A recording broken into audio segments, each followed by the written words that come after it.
안녕하세요. 오늘 단국대학교 향기인문학센터의 진로인문학 특강을 맡게 된 한국외국어대학교 일본연구소 초빙연구원 류리수입니다. 제가 누군가의 진로에 대해 뭔가 얘기하게 될 줄은 몰랐습니다. 저도 여러분과 같은 청소년기를 거치면서 힘든 입시 공부 속에서 내 미래의 모습이 어떨지 막막하기만 했습니다.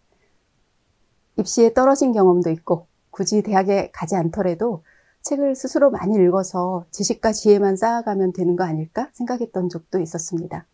그리고 다시 공부를 할 수 있게 되어서 대학에 가서 좋아하던 문학을 공부하고 대학에서 강의도 하고 좋은 작품을 번역해서 소개도 하는 삶을 살 수 있었습니다. 무엇이든 좋아하는 방향으로 선택해 나가다 보면은 또 새로운 길이 열리는 것을 경험해 보았습니다. 오늘은 진로에 대한 강의이기 때문에 이런 멋진 직업이 있으니 도전해보세요 하고 여러분들에게 좋은 비전을 제시해주면 좋겠지만은 그건 다른 훌륭한 분들의 몫이라고 생각하고 저는 자신의 꿈을 찾아 나가기 위해서 내가 정말로 뭘 원하고 있고 뭘 잘할 수 있는지를 알 수 있도록 자신의 목소리에 귀 기울이는 것이 가장 우선이 되어야 된다고 생각합니다. 그래서 저는 나의 꿈이 무엇인지, 정말 내가 이 길을 가는 게 맞을지 계속 자신을 의심하고 갈등하면서 그 꿈을 위해 영혼을 쏟아부은 어떤 작가와 화가의 이야기를 소개해드리면 좋겠다고 생각했습니다. 그래서 제가 공부한 일본 문학 중에 아레시마 다케오라는 작가의 태어나려는 고뇌라는 작품을 소개하겠습니다. 그리고 작품의 모델이 된 화가에 대해서도 또 살펴보기로 하겠습니다. 먼저 작가 아레시마 다케오가 어떤 사람인지 알아보겠습니다. 제가 관심을 갖게 된 아레시마 다케오는 일본에서 근대문학이 꽃피는 1910년대 후반에 베스트셀러 작가였습니다. 그리고 우리나라 근대문학을 형성한 김동인, 영삼섭, 주요한 같은 당시 일본에서 유학했던 한국인 유학생들에게도 큰 영향을 끼친 작가이기도 합니다. 아레시마 다케오는 올해로 세상을 떠난 지 꼭 100년이 된 옛날 작가지만 당시 봉건적 사상과 제국주의가 진행되던 일본 사회 속에서 가족과 개성, 국가와 사상 사이에서 갈등했던 청년이었는데요. 그가 고뇌했던 사회, 예술, 사랑 등은 지금도 그대로 우리의 고뇌의 몫으로 남아있는 것 같습니다. 아레시마 다케오는 1878년에 도쿄에서 태어났습니다. 일본의 근대가 1868년 명치 유신으로 시작되었는데요. 근대화에 박차를 가하던 시기였고 그의 아버지는 우리나라의 재정기획부에 해당하는 오오쿠라쇼의 관세국에 있었습니다. 일본이 제국주의를 위해서 무엇을 어떻게 해나가는지 훤히 들여다보는 고위직에 있었기 때문에 자신의 자녀들에게 엄격한 유교식 교육과 함께 조기 영어 교육도 동시에 시켰습니다. 그리고 9살에 다시 귀족들이나 집권층 자제들만 다니는 학습원이라는 학교에 입학을 했는데요. 여기서 훗날 다이시오 천황이 되는 황태자의 친구로 선발돼서 토요일마다 함께 지냈습니다. 다이시오 천황은 1912년에서 26년까지, 그러니까 전쟁을 치렀던 쇼와 천황 이전의 천황입니다. 아레시마는 농업에 종사하겠다고 생각을 하고 18살에 홋카이도에 있는 삿포로 농학교에 입학합니다. 왜 많은 농학교들 중에서 하필이면 그 추운 북쪽에 있는 홋카이도에 있는 학교로 가게 되었을까 궁금했는데요. 홋카이도는 명치 유신 이후에 일본이 그 원주민들을 정복을 해서 일본 본토인들에게 원주민들이 땅을 빼앗깁니다. 그 방대한 토지는 추위로 척박하긴 했지만 돈과 정보가 있는 사람들은 이 땅을 나라로부터 싸게 사들입니다. 그래서 굶주린 소작인들을 부려서 개간을 시키고 생산물들을 수확을 하게 되는데요. 이런 홋카이도의 농토 개혁은 아주 국가적으로 중요한 사업이기도 했습니다. 이때 아레시마의 아버지 역시 발빠르게 홋카이도에 120만 평이나 되는 방대한 토지를 사들여서 대주주가 되었죠. 그래서 아레시마는 아레시마의 아버지의 농장이 있는 홋카이도로 가게 되었습니다. 이와 별개로 아레시마가 다니게 된 홋카이도에 있는 삿포로 농학교 시절은 그에게 큰 영감을 주는 시절이었습니다. 그 선교사 윌리엄 클라크가 세운 이 학교에는 서양의 자유로운 기풍이 있었습니다. 클라크라고 하면은 소년이여 야망을 가져라 라고 말한 것으로 유명한데요.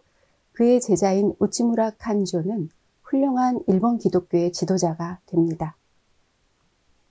아리시마는 이러한 우치무라 칸조에 감화되어서 금욕적인 청교도 생활을 하면서 완벽한 영적 생활을 추구하게 됩니다.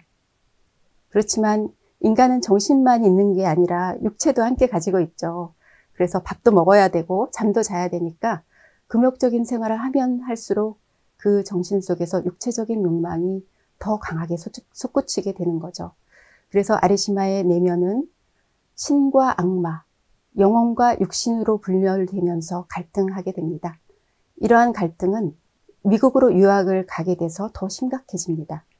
이처럼 아리시마는 금욕적인 신앙생활과 그 가운데서 강렬하게 솟아오르는 육체적 욕망이라는 모순된 갈등 속에서 고뇌하고 그러한 고통들이 이후에 그의 작품 속에도 배어 있게 됩니다. 그래서 25살에 1903년에 미국으로 유학을 떠납니다. 해버포드 대학원에서 역사와 경제를 공부해서 석사학위를 받기도 하지만 하버드 대학에서 노동 문제 관련 강의를 들은 것을 시작으로 해서 사회주의 공부를 하게 됩니다. 그리고 크로포트킹의 무정부주의 사상을 갖게 됩니다. 무정부주의라고 하면 권력을 부정하면서 테러나 암살을 하는 아나키즘을 떠올리게 되는데요. 하지만 이 러시아 귀족 출신인 크로포트킹이 주장한 무정부주의는 그런 것이 아니라 평화적인 방법을 지지했고 인간은 서로 싸워서 살아남아야 된다라는 것이 아니라 서로 도와서 상호 구조를 통해서 진화해 간다고 주장을 했습니다. 그리고 금욕주의자로 성장했던 아리시마는 미국에 유학하면서 내면의 소리를 듣고 정신과 육체의 모든 요구에 따라 사는 본능적인 생활을 주장하게 됩니다. 이것은 자연인을 지향했던 미국 민중시인 휘트먼의 영향입니다. 휘트먼에 대해서는 뒤에 좀 더 부연해서 말씀드리겠습니다. 그리고 3년 동안 미국의 국회도서관에 다니면서 본격적인 공부를 스스로 하게 되는데요. 입센, 트루게네프, 톨스토이, 크로포트킹, 베르그송 같은 문학과 사상서적에 몰두하게 됩니다. 유학을 마치고 일본으로 귀국하기 전에 아리시마는 유럽에서 미국 미술 공부를 하고 있던 동생 아리시마 이쿠마를 만나러 유럽에 들립니다.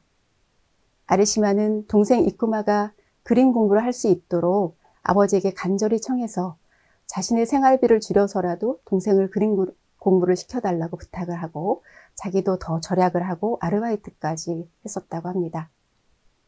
그때 영국에서 그가 가장 존경했던 무정부주의 사상가인 크로포트킹의 자택을 방문하기도 합니다. 크로포트킹은 러시아의 귀족이었지만은 자기의 모든 특권을 다 내려놓고 무정부주의 사상의 지도자로서 단촐한 삶을 실천하고 있었기 때문에 아리시마가 그 저택을 방문해서 눈물을 흘리면서 크게 감화받게 됩니다. 이렇게 새로운 사상을 익힌 아리시마가 드디어 일본으로 귀국하게 됩니다. 아리시마는 가족과 고향 산천이 있는 일본을 그리워하고 사랑하는 마음을 가지고 있는 한편으로 러일 전쟁 같은 제국주의의 칼날을 갈고 있는 일본을 혐오하는 그런 괴로운 심경으로 1907년 29살에 귀국하게 됩니다. 당시로서는 상당히 선진적인 사상을 익히고 귀국했지만 봉건적인 기풍이 확고한 일본의 현실 속에서 자신의 사상을 전혀 관철시키지 못하게 됩니다. 즉, 원하는 사람과의 결혼이 부모의 반대로 무산되고 자기는 사회주의 사상을 가지고 있었는데 부모로부터 농장을 계승받게 되고 또 세 번째로는 신앙에 대해서 의문을 품고 있었는데 교회 활동을 떠맡아서 얼떨결에 계속하게 된 것입니다. 그리고 결정적인 것은 순수한 영적인 삶만을 살려고 했었던 아리시마가 1909년에 결혼을 하게 된 것입니다. 정신적인 삶을 살려고 했던 아리시마가 결혼 후에 육체적인 것에 이끌리는 자기 자신을 직면을 하게 되면서 극도의 갈등 상태에 빠지게 됩니다. 결혼 생활과 정신적으로 순수한 신앙 생활을 병행하는 것이 불가능하다라는 것을 인정하지 않을 수 없게 됐습니다. 이렇게 자신의 사상과 모순된 실생활 때문에 죽음에 가까운 갈등을 겪게 되고 결국은 1911년 교회를 탈퇴하게 됩니다. 한편 이렇게 교회를 탈퇴하기에 이르는 데는 아리시마가 가장 좋아했던 미국의 민중시인 휘트먼의 영향도 큽니다. 그의 시는 선과 악을 동등하게 긍정하고 영혼과 육신을 동등하게 여기면서 자아를 확대시켜서 자유인을 추구했습니다. 이러한 휘트먼은 좌절 속에 있었던 아리시마에게 한 줄기 생명의 빛과도 같았을 것입니다. 아리시마가 휘트먼에게 어느 정도로 심취했는가 하면 휘트먼의 대표 시집인 플립을 번역한 것은 물론이고 그 이름을 따서 플립회라는 독서회를 만들어서 동경의 일고생, 동경 제국대학 학생들에게 그 많은 제자들에게 영향을 끼치게 됩니다. 아리시마는 귀족층 자녀들이 다녔던 학습원 출신으로 화가 동생인 이쿠마의 친구들이 1910년에 만든 시라카바파의 동인이 되어서 작품 활동을 하게 됩니다. 시라카바는 자작나무라는 뜻입니다. 여기 동인지 시라카바 표지가 보이시죠?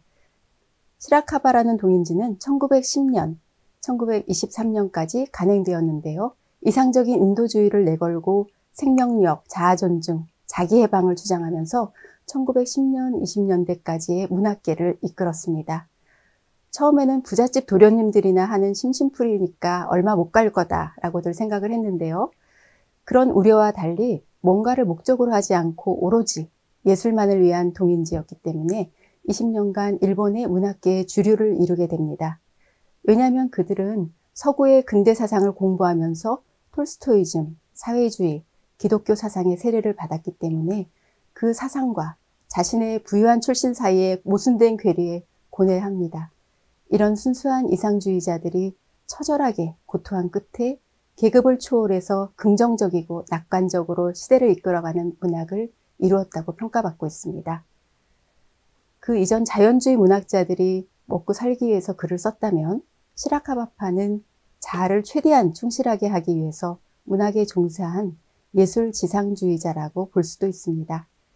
그 중에서도 아리시마 다케오의 작품에는 미국 유학에서 공부하고 익힌 사회주의, 무정부주의, 생일철학 등이 드러나 있습니다. 그리고 1910년 이렇게 시라카바파 동인으로 문학을 시작했던 아리시마는 1916년에 아버지와 아내를 잇따라 잃고 나서 깊은 상실감에 빠지게 됩니다. 동시에 마치 개성을 속박했던 끈에서 풀려난 것처럼 왕성한 문학 활동을 하게 됩니다. 아리시마는 귀족층인 시라카바파를 거스르는 영유자라고 불릴 정도로 그들과는 반대되는 성향을 보이기도 합니다. 즉 하층민에게 깊은 관심을 두는 독특한 문학 세계를 열게 된 것입니다. 그도 그럴 것이 아리시마가 하층민에 대해 관심을 갖게 된 것은 돈이 있고 없고에 따라서 인간의 계급이 결정되는 사회를 부정했기 때문이기도 합니다. 또 다른 각도에서 본다면은 하층민이야말로 아리시마가 늘 주장해왔던 본능적인 삶에 가까운 계층이라는 점과도 관련이 깊다고 볼 수 있습니다. 여기에서 본능적 삶이라는 것은 식욕이나 성욕 같은 원초적인 욕구만 우선시하는 삶을 뜻하는 게 아니라 사회적인 규범에 얽매이지 않고 자신의 내면의 소리에 따라 자유롭게 표현하고 사는 용기 있는 삶을 의미합니다. 아리시마는 작품을 쓰면서도 도쿄대학교 학생들로 구성된 신인회라는 곳에서 사회주의 사상을 가르치기도 했고 또 교수 생활을 하거나 작가 생활을 하는 내내 비밀 경찰이 따라붙는 그런 삶을 살았다고 합니다. 아리시마의 하층민에 대한 휴머니틱한 눈은 그의 대표적인 작품 어떤 여자뿐 아니라 대부분의 작품에서 쉽게 찾아볼 수가 있는데요. 물론 오늘 소개할 태어나려는 고뇌에도 하층민에 대한 휴머니틱한 눈이 보입니다. 또 인생의 무정부주의자인 휘트먼에 심취했다고 했었는데요. 아리시마는 작품을 통해서 자기의 개성에 철저히 따름으로써 본능적인 생활을 추구하는 작품을 썼는데 이런 방식으로 타인, 특히 하층민 노동자까지 융합하는 것을 일생의 과제로 삼았습니다. 그래서 아리시마는 큰 재산을 사회에 환원하고 수년에 걸쳐서 차근차근 준비해서 방대한 사유농장을 해방시킵니다. 이것은 아리시마가 본능적 삶에 가까운 하층 노동자를 지지하는 자신의 사상을 실생활에서 실천한 것입니다. 이후 그는 작품 활동만으로 생계를 꾸려가는 삶을 살아가게 됩니다. 이런 그의 그런 사상이 사랑에 대해서도 마찬가지로 실현되고 있습니다. 남녀의 사랑이 절정인 순간에 죽는다 라고 말했던 아르시마는 1923년에 자신의 사상을 실현시키기라도 하듯이 유부녀인 하타노 아키코와 동반 자살을 해서 생을 마감하게 됩니다. 물론 책임져야 될 아이들도 있으면서 동반 자살을 한 것은 어떠한 이유로도 용납될 수 없는 일이지만요. 아르시마의 농장 해방과 유부녀의 동반 자살 같은 평범하지 않은 사건에서도 그의 사상적인 고뇌의 단면을 엿볼 수 있었습니다. 그리고 아르시마는 우리나라, 당시 조선에 대한 인식이 다른 지식인들과 달랐습니다. 당시 일본의 대외적인 진출을 찬양해왔던 지식인들과 다르게 아르시마는 이를 자본가와 정치가가 결탁한 제국주의의 추악한 만행이라고 격렬하게 비판했습니다.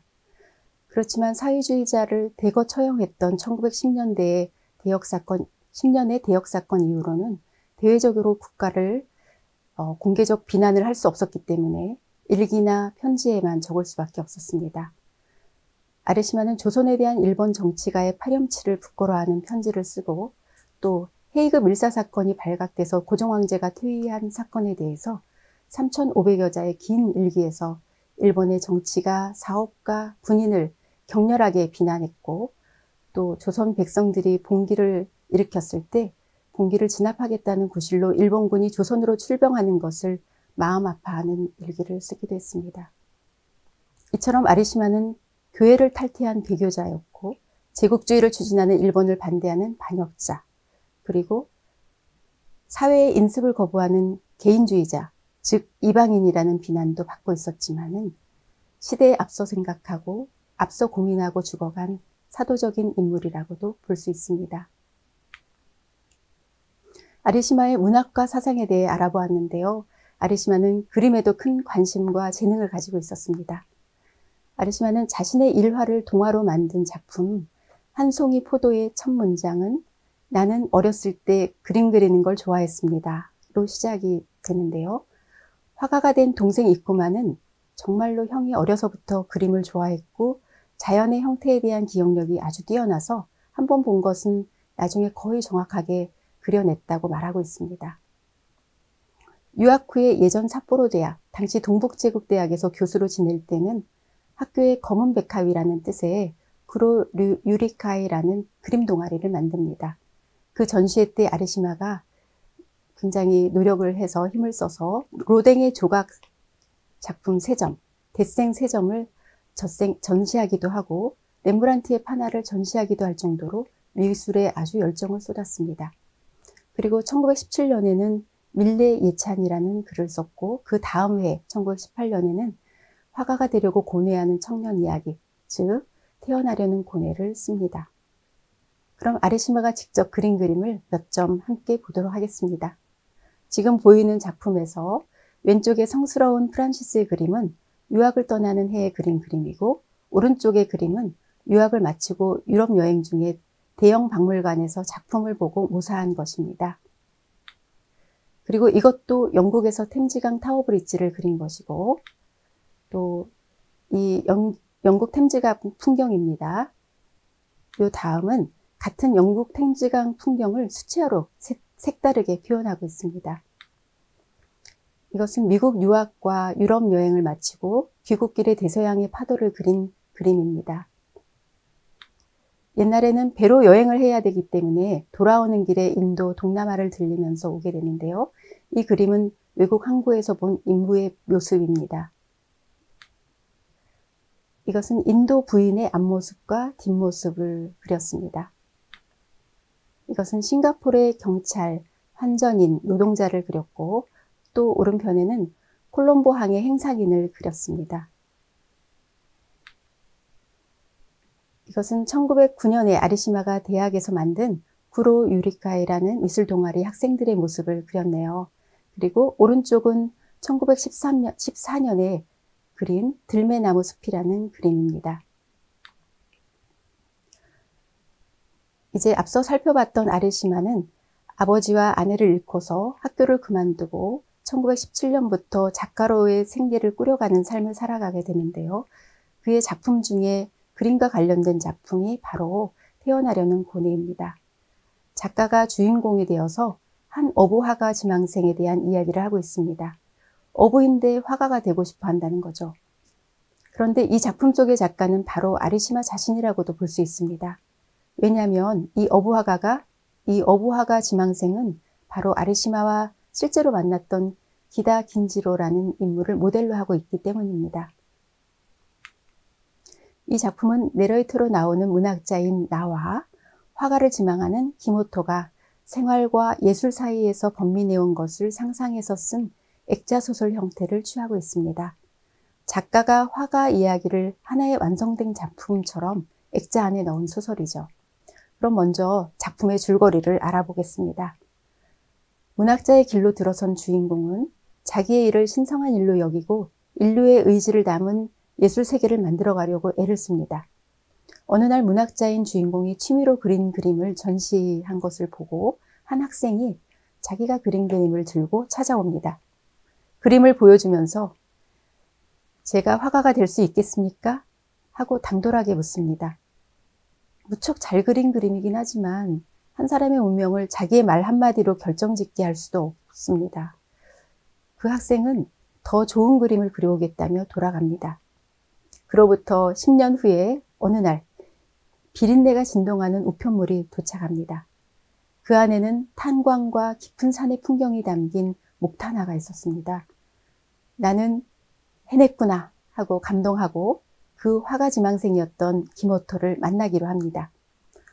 추운 홋카이도의 폭설을 뚫고 도착한 기모토는 누구보다도 건장한 청년이 되어 있었고 하룻밤을 함께 지내면서 그동안 그가 살아온 삶과 고민을 듣게 됩니다.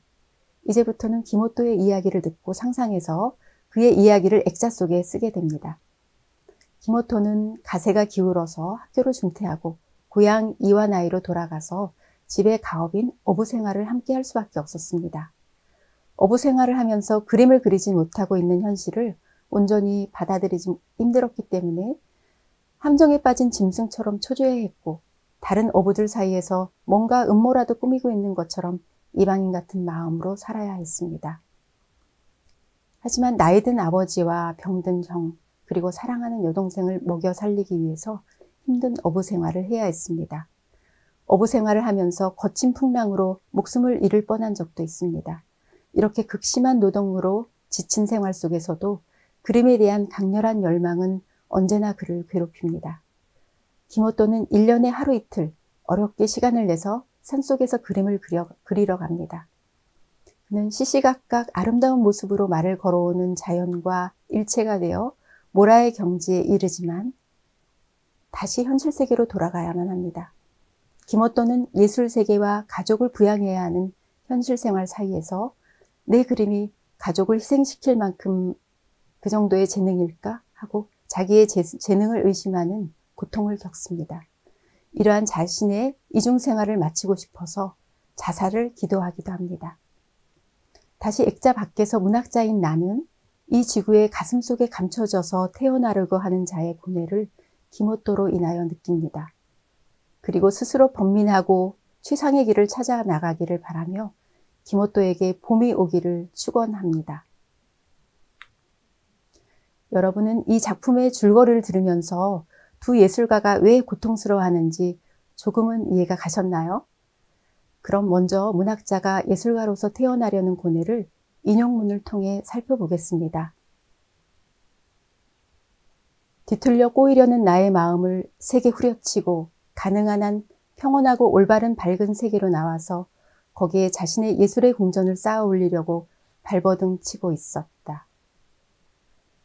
내 마음속 깊은 곳에는 분명 불길이 타오르고 있었지만 그 불이 잘 타오르지 못하게 하는 먼지의 퇴적 또한 엄청난 것이었다. 본문 내용을 하나 더 보도록 하겠습니다. 사람들이 잠든 후, 풀도 나무도 잠든 후, 혼자 깨어서 고요한 밤의 정막 속에 만년필의 펜촉이 종이에 사각거리는 소리만 들으면서 신들린 사람처럼 미친 듯이 펜을 움직이던 적도 있었다. 내 주위에는 망령과 같은 혼이 밀치락달치락거리며 종이 안에 태어나려고 괴롭게 안달하는 것을 분명하게 느낀 일도 있었다. 그때의 황홀감을 누가 맛볼 수 있으리요. 그러나 나의 마음이 아프게 갈갈이 찢겨 통일된 기분을 어느 구석에서도 찾아볼 수 없을 때의 외로움은 또 뭐라 비유할 수가 없다. 이러한 예술관을 가진 아리시마는 작품 속에서 예술의 궁전을 쌓아 올리기 위한 고뇌와 황홀과 좌절에 대해 이야기하고 있는 것입니다. 한편 화가 기모토가 자신의 예술적 재능을 의심하며 얼마나 괴로워하고 있었는지도 읽어보도록 하겠습니다. 내가 예술가일 수 있다는 자신만 있다면 나는 한시도 쉬지 않고 실생활을 짓밟고서라도 가까운 혈액을 희생시켜서라도 내가 가야 할 방향으로 나아갈 텐데 내 가족들의 심각한 실생활을 보면 난 자기의 천재성을 그리 쉽게 믿을 수 없게 된다.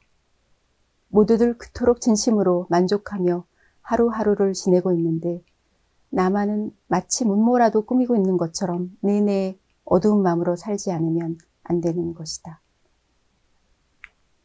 이렇게 가족을 희생시켜서라도 자신의 완벽한 예술을 최고의 경지로 끌어올리고 싶어 했던 아리시마는 과연 무엇이 예술이라고 보았을까요?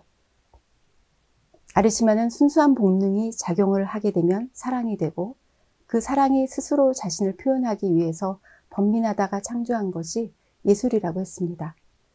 여러분들도 내 영혼을 쏟아붓고 싶은 열정과 희열을 어떤 일에서 느끼는지 자신의 내면의 소리에 잘 귀 기울여 보기 바랍니다. 이렇게 기모토가 화가의 길을 가지 못하도록 발목을 붙들고 자기의 재능을 쉽사리 인정하지 못하게 하는 것은 바로 어려운 가정 형편입니다. 이 집안의 형편에 대해 알아보고 또 생계를 위한 그의 억센 어부 생활이 어느 정도로 힘든 것이었는지 엿보도록 하겠습니다. 저금은 은행이 불경기 바람을 타고 파산했기 때문에 물거품이 되어버렸다. 목숨과 맞바꾼 어장이 방파제의 잘못된 설계 때문에 전혀 도움이 되지 않았다. 점점 땅속으로 끌려 들어가는 것 같은 으스스한 영락의 지무가 온 동네에 감돌고 있는 것이다.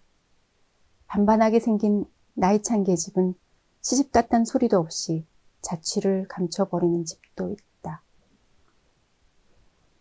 작가는 기모토의 고뇌의 배경을 자본주의의 침탈로 보고 곳곳에 예리하게 일그러진 사회구조를 비판하고 있습니다. 기모토가 내려치는 눈발과 미쳐 날뛰는 물, 해수면을 비벼대며 날아가는 구름 등 자연의 분노 속에서 바다와 사투하며 낚아챈 생명 한 조각이 몇 분 만에 해산물 회사의 헐값으로 넘겨지고 말입니다. 그리고 대형 백화점이 들어서면서 지역 점포들이 몰락해가는 모습도 아리시마는 놓치지 않고 있었습니다. 인간은 살기 위해선 싫더라도 죽음 바로 옆에까지 가지 않으면 안 되는 거다. 말하자면 자포자기가 되어 내 쪽에서 먼저 죽음에 다가가서 죽음이 방심하는 틈을 타서 날치기꾼처럼 생의 한 조각을 낚아채서 도망쳐 와야만 하는 것이다. 이렇게 말하고 있습니다. 이러한 표현은 기모토가 폭풍 속에 배가 뒤집혀서 구사일생으로 살아 돌아오는 장면을 보면 잘 실감할 수 있습니다. 자네들은 새하얀 물거품에 온몸이 찢겨나갈 정도로 시달리면서 바닥을 위로하고 뒤집어진 선체에 매달리려고 발버둥치고 있었다. 서로의 얼굴을 마주보면서 한꺼번에 얏! 소리를 지르면서 상반신을 난간에 실었다. 맹수처럼 울부짖을지 그렇지 않으면 자기 자신을 잊고 미친 듯이 웃을지 둘 중 어느 쪽인가를 할 듯한 표정. 그것을 자네는 잊을 수가 없다. 기모토가 부양해야 될 가족들을 위해서 매일매일 널빤지 한 장 밑은 지옥인 경계에 몸을 내던져서 부지런히 몸을 아끼지 않고 일하는 모습은 정말로 비장하고 비참합니다. 이렇게 기모토가 예술 생활을 접고 죽음에 가까이 다가가서 삶의 조각을 낚아채우지 않으면 안 되는 본질적인 이유는 그의 따뜻한 인간의 때문이기도 합니다. 즉, 작품 내내 흐르는 가족에 대한 뜨겁고 끈끈한 애정이 자신의 예술가로서의 자질을 의심케 하는 고통의 멍해가 되기도 한 것입니다. 이제 가족의 생계를 위해서 그렇게 치열한 삶을 사는 기모토가 1년에 단 며칠 산속에서 그림을 그릴 때 모든 것을 잊고 희열을 느끼는 장면을 소개하겠습니다. 자연은 살아있다. 그리고 인간 이상으로 강렬하고 높은 감정을 가지고 있다. 열정을 가진 눈으로 애태우며 바라보는 사람들만이 풀 수 있는 고귀한 수수께끼가 숨어 있었다. 자네는 하나의 수수께끼가 풀렸다고 생각할 때마다 덩실춤이라도 추고 싶을 정도로 기뻤다. 자네 주위에 이제는 생활의 불만도 세상에 대한 불안도 불행도 없다. 자기 자신을 주눅들게 했던 의구심도 없다. 어린아이처럼 쾌활하고 순진하게 한 가지에만 열정을 쏟는 마음. 자네의 입술에서는 저절로 가벼운 휘파람이 흘러나오고 손은 춤추듯이 리듬을 따라 종이 위를 달리기도 하고 산의 크기나 각도를 재기도 했다. 여기 갑자기 밀레의 이삭 줍는 여인들이라는 그림이 나와서 당황하셨을 텐데요. 아리시마는 태어나는 고뇌라는 작품을 쓰기 1년 전에 밀레 예찬이라는 글을 썼다고 말씀드렸습니다. 얼마나 훌륭한 예술인지 알려면 자연과 자기의 교섭이 얼마나 잘 이루어졌는지 보면 된다고 했습니다. 그래서 밀레를 자연과 자기와의 철저한 교섭을 완성한 화가다. 또 자연에 봉사하는 순교자다 라고 예찬을 했습니다. 그리고서 1년 후에 쓴 태어나려는 고뇌에서 산에서 그림을 그리는 기모토를 자연과 일체를 이룬 이상적인 예술가의 경지로 묘사하고 있습니다. 주인공인 나는 이 지구의 가슴속에 감춰져 태어나려는 자의 고뇌를 기모토로 인해 느낍니다. 아리시마는 이 작품의 광고문에서 탄생을 기다리는 좋은 영혼에 대한 겸손한 찬가를 노래하려고 했다고 말하고 있습니다. 아리시마는 어부가 생활과 예술 사이에서 고뇌하면서 예술가로 태어나려는 고뇌를 거친 바다와 장엄한 산이 인상파의 그림처럼 살아있는 자연 묘사를 통해서 그려내고 있습니다. 이때 아리시마는 교수를 그만두고 본격적으로 문학 활동을 시작했던 시기였기 때문에 이 어부화가 지망생의 고뇌의 표현에 아리시마의 예술가로서의 환희와 고통도 함께 투영되어 있습니다. 그런데 이 작품이 재미있는 점은 실제로 모델이 있다는 점입니다. 기다 긴지로는 홋카이도의 대표적인 화가입니다. 1893년 청어잡이로 유명한 홋카이도의 이와나이에서 태어나서 공부하러 도시로 나왔지만은 가세가 극심하게 기울자 학교를 중퇴하고 고향으로 돌아가서 어업에 종사하게 됩니다. 그림에 대한 열정을 가진 기다 긴지로는 아리시마와 운명적으로 만나게 되고 그 덕분에 붓을 잡을 결심을 하게 됩니다. 홋카이도의 어부화가, 그럼 아리시마와 실제로 어떤 만남을 가졌는지 궁금하시죠? 아리시마는 자기가 공부했던 모교인 삿포로 농학교, 당시에는 동북제국대학 농과대학이었는데요. 그리고 지금은 홋카이도 대학이라고 합니다. 여기에서 교수 생활을 하게 되었는데 학교에 구로 유리카이라는 그림 동아리를 만들었다고 했는데요.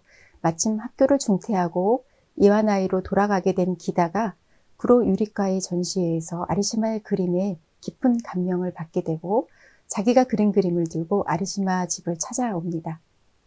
아리시마는 당돌하고 퉁명스러운 기다가 불쾌했지만 그의 그림을 보고 개성적인 시각을 가지고 있다고 놀라게 되었다고 합니다. 당시 1910년은 아리시마가 사회주의 사상을 지니고 있었지만 농장을 운영하는 지주의 삶을 살아야 되는 그런 모순 때문에 괴로워하고 있을 때였기도 합니다. 기다는 어부 생활을 하면서도 그림에 대한 열정을 놓지 못하고 마치 음모를 꾸미는 사람처럼 고통 속에서 살아야 했습니다. 기다가 어렵게 시간이 날 때 목타나로 그린 그림을 모아서 7년 후인 1917년에 아리시마에게 보냅니다.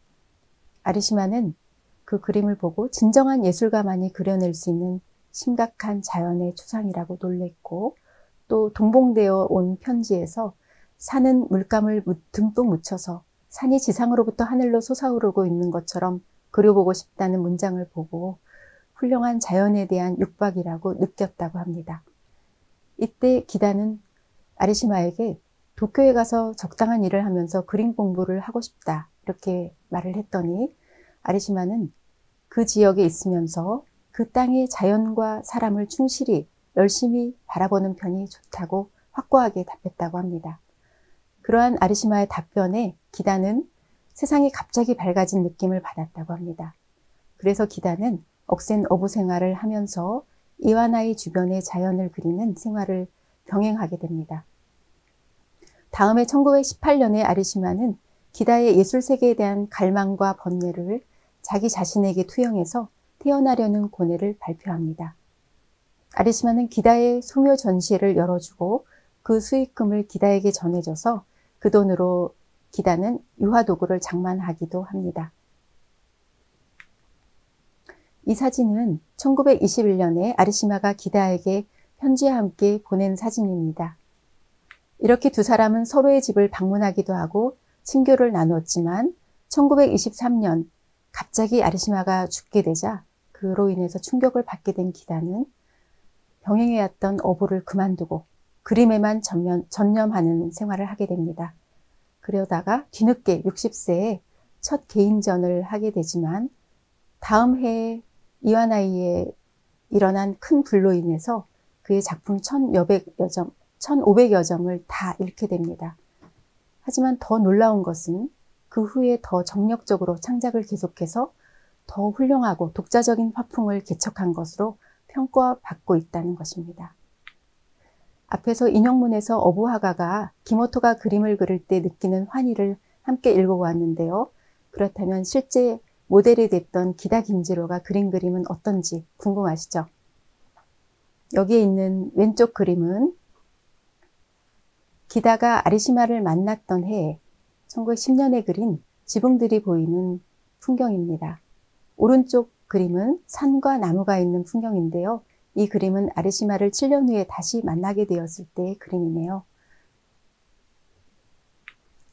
이 그림은 1923년에 아리시마가 죽은 후에 충격을 받고 어부를 그만두고 그림만을 그리기 시작했을 때의 그림입니다.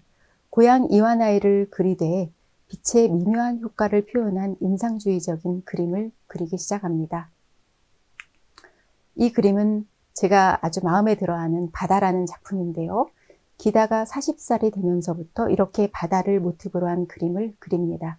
화풍도 인상주의의 가늘었던 인상주의 그림에서 가늘고 긴 터치로 바뀌게 되면서 자연의 표현만 그리는 것이 아니라 그 자연이 가지고 있는 실상까지 그려내려는 기다의 의지를 볼 수 있다고 평가받고 있습니다. 마침내 1953년에 기다가 60세가 되었을 때 주변의 도움으로 첫 개인전을 열고 큰 반향을 얻게 됩니다. 드디어 화가로서 세상에 발을 내디딘 것이죠. 그런데 다음 해에 이와나이의 지역의 80%를 태운 큰 화재가 일어나서 기다의 그림이 다 불타버리게 되었다고 했는데요. 기다는 좌절할 새도 없이 새롭게 그림을 그리기 시작합니다. 그리고 현실을 초월한 풍경으로 기다만의 독특한 화풍을 이루어냅니다. 여기 이 그림은 대화제 직후의 이와나이 항구라는 작품에 기다가 재출발하려는 결의가 담겨 있는 것 같이 보이지 않으신가요? 태풍의 아침이라는 그림인데요. 여기에는 초록색 태양과 태풍을 맞아서 배들이 부서져서 뒤죽박죽이 된 풍경이 보입니다.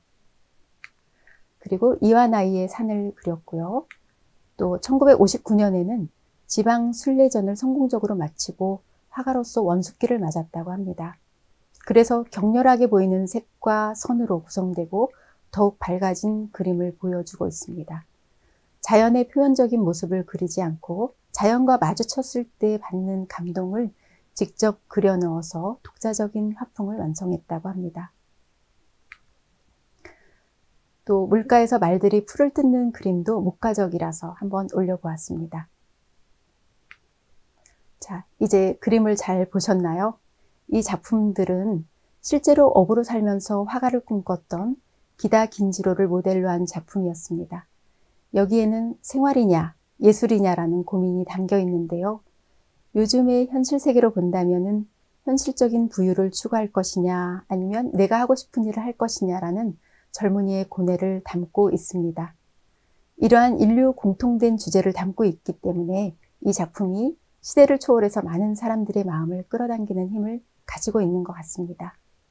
아레시마가 교수였고 방대한 영토를 가진 대지주였지만은 자기 내면의 요구에 따라서 펜으로만 생활을 해 나가는 작가의 삶을 선택했고, 기다 긴지로는 또 생계를 위해서 고된 어부 생활을 해야 했지만 자신의 예술에 대한 열정으로 고뇌하면서 화가의 삶을 병행하다가 결국 화가가 되는 것을 우리가 보게 되었습니다. 우리는 처음에 선택한 진로로 차근차근 계단을 밟아 올라가듯이 발전해 나갈 수도 있지만 아레시마나 기다 긴지로처럼 진로가 변화될 수도 있습니다. 중요한 것은 자기의 내면이 진정으로 뭘 원하는 삶인지를 잘 귀 기울여서 듣고 사회적인 편견이나 환경을 이겨내고 자신이 원하는 삶을 현실 속에서 이루어가는 것이 중요하다고 생각합니다. 나의 내면의 요구에 따르되 현대의 우리 사회에서 가능한 것들 중에서 진로를 찾아보는 것을 말씀드립니다. 얼마 전에 저는 제자로부터 편지를 받았습니다. 졸업하고서 혼자서 가족의 생계를 떠맡아야만 했던 제자는 매일 밤 12시까지 열심히 일을 했는데요. 뜻밖에도 사업이 아주 잘 되었습니다. 이렇게 사업이 잘 되자 대기업이 자본으로 밀어붙이게 되었다고 합니다. 결국에 그 사업을 접어야만 했는데요. 다시 일어나기 위해서 다시 잠도 자지 못하고 힘들게 새로운 분야를 공부해서 새롭게 일을 시작하게 되었다는 편지였습니다. 그 편지를 저는 매일 가방 안에 넣고 다니고 있습니다. 그 편지에 바로 태어나려는 고뇌의 문장이 적혀 있었습니다. 태어나려고 고뇌하는 자신의 영혼의 열정과 고통을 공감해주는 작품이 큰 격려가 되었던 것이 아닐까 생각해 봤습니다. 여러분들이 언젠가 자신의 영혼을 쏟아부어서 이루어가고 싶은 일을 찾아서 태어나려고 고뇌하고 있을 때 100년 전의 아레시마에서부터 부모님, 선생님, 친구들, 그리고 제가 여러분들에게 봄날이 오기를 간절하게 기원해주고 있을 것입니다.